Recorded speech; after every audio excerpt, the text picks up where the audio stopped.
So, it's been a while since we've done this, so. Early March. I think Onward was the last movie we reviewed. It's been a few months. So yeah, it's been like 3 months. A little bit over 3 months. Yeah, because I think it was like March 8th or March 7th. Something like that. So we just got done watching The King of Staten Island. Caleb was supposed to be released in the theaters, but unfortunately, with COVID, we were unable to watch it. Yeah. What'd you think? You know, Judd Apatow.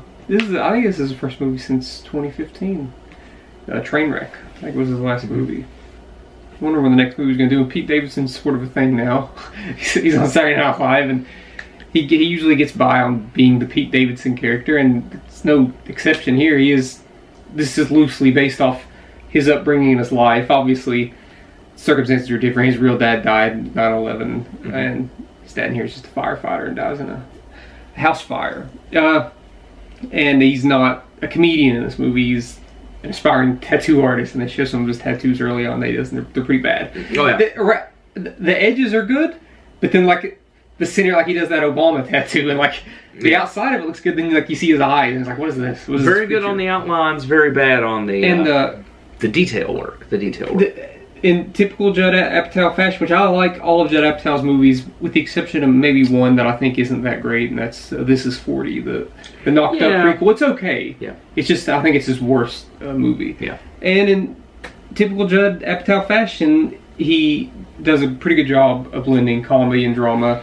Probably more so in this one. This one had a little bit more drama. I know you didn't like Funny People, but I think Funny People was the one that he really went half drama, half comedy. And this one I'd say is half and half to some extent. And another thing about Judd Apatow's movies is that they're too long.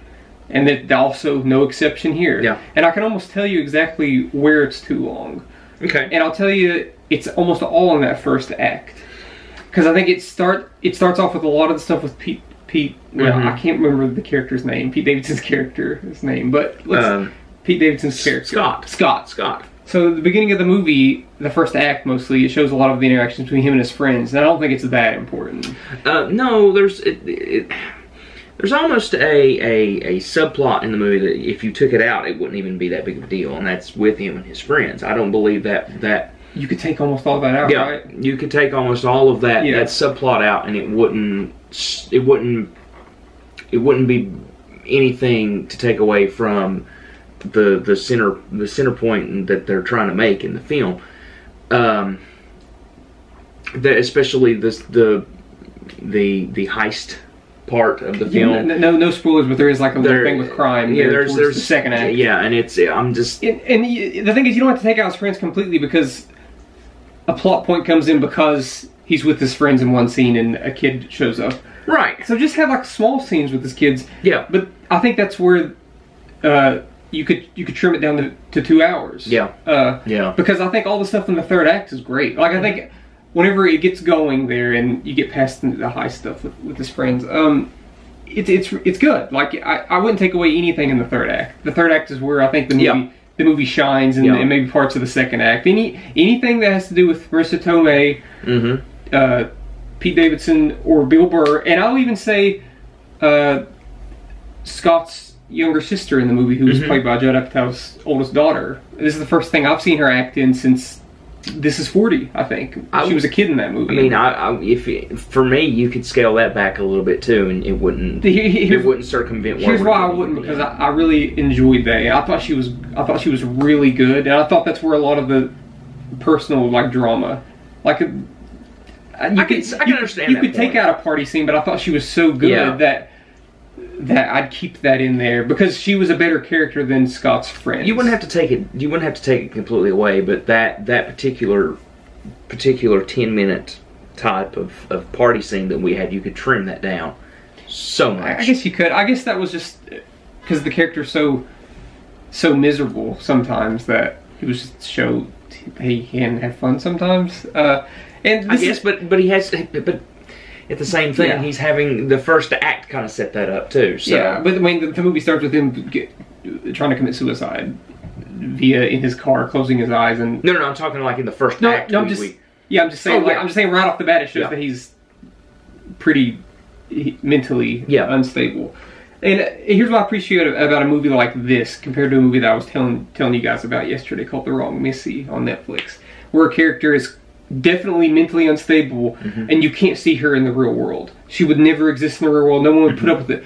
Scott is miserable and you'd have a hard time being around him, but then they humanize him and he feels like a real person. This feels like Pete Davidson. Like, it feels like this person could exist, the way that he talks, the way that he acts.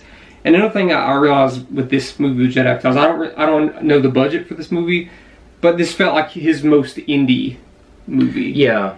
Like I said, there was one particular part in the movie where it feels like the budget was thrown at the screen, but everything else felt grounded. I'm looking at movies like 40-Year-Old Virgin, Knocked Up, and even like Trainwreck, especially, is that those movies are lit like mainstream comedies. Yeah. There's nothing special about the way it's filmed.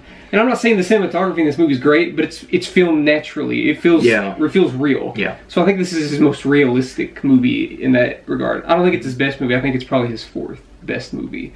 And like I said, you could, however long this movie was, 135, 136 minutes, you could cut that down to 2 hours and make a really, really good movie. But regardless, I think out of the 11 movies I've seen this year, this is easily top 5. Maybe 2 or 3, because there hasn't been a lot. Like, it's Invisible Man is up here, and then everything else is kind of down here. We're really setting the bar. You got Invisible Man, then somewhere along the way you got Onward, that basketball coach Ben Affleck movie. I can't remember the way back.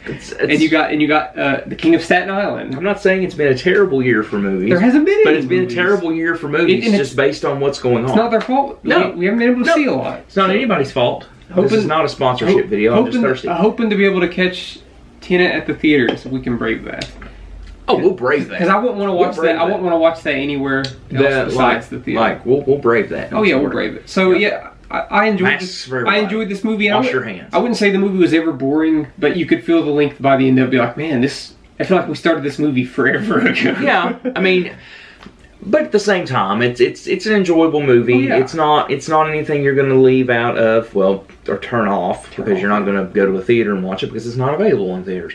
Then you're going to turn off and be upset after you watch it. I can't imagine so. It's a perfectly pleasant movie. Long, but no major story arcs. It's just about a person who's coming to grips with his own. Who's struggling, and it's understandable why he's struggling, even though you recognize this guy's got to get it together. And in some regards, it's relatable like that, but then in some regards, like, this guy's got to do something, right? I give it a B+. I enjoyed it. B+. That's what I was gonna. Yeah. I was waiting for the movie to jump the shark at some point. It never really did, though. Because there's a point when he starts like hanging out with the firefighters, and I thought something was going to happen, and it didn't. I'm thankful that it didn't happen. But yeah. I'm almost sure I know what you're going to say. I was like, this is what makes sense with his character. But yeah, enjoyable. Check it out if you like Judd Apatow's movies. If you can withstand. If you like Bill Burr. Yeah, I mean, definitely. He's really good. If you can withstand Judd Apatow's approach to some scenes going on a little bit too long because of improv, it's noticeable in this movie. But like I said, it's not awful. Take out 15 minutes, it would be like an A- probably. Yeah, so that's our thoughts on The King of Staten Island. Did you enjoy this? Did you purchase this movie? Did you watch it illegally? Who knows? Let us know in the comment section below. Hit that subscribe button. I guess this is going on YouTube, maybe. And we're still trying to make this up as we go, as you can tell. And thank you very much for watching.